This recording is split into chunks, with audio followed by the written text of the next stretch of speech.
Ay, ari baha na di sa amon, no? Ah. Saan yun, hindi? Libot na di sang tubig, oh. Oh. Kapit na kalapot sa amon first nga hagdan, no? Tubig. Oo. Gusto ni papa mo, dumalabot ang iya makinani. Huwag na pagwa. Ay. Luga awas ng tubig, malabot na sa kwano.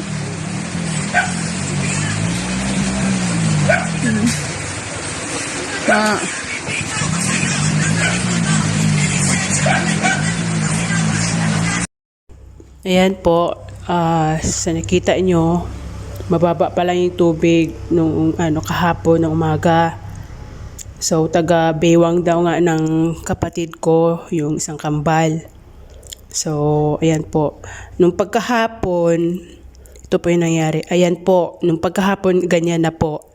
So umabot talaga yung sa loob ng bahay namin. Actually yung namin sa bahay, mataas yun siya para pag mabaha hindi siya maabot, pero kahapon naabot talaga siya. Parang dagat ang lalim ng tubig. Ayan po, sobrang lalim. Ayan. At saka pumasok na yung tubig sa bahay.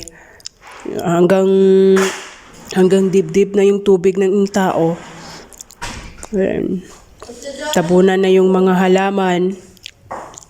Ayan, yung mga manok namin nasa gilid na lang. Tingnan nyo ang sobrang baha talaga. Pumasok na rin tubig sa loob ng bahay. Ngayong umaga, nag-send uli yung papa ko. Medyo mainit na doon. Sana bumaba na yung tubig. Ayan. Ayan po, pumasok yung tubig sa loob ng bahay namin. Sana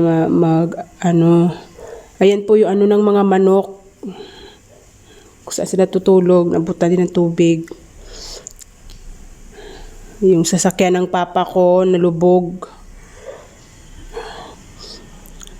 Sana po na bumaba na yung tubig. Buti na lang uminit na doon. Ayan, saka matigil na yung bagyo na yon. Saka bumaba na yung tubig.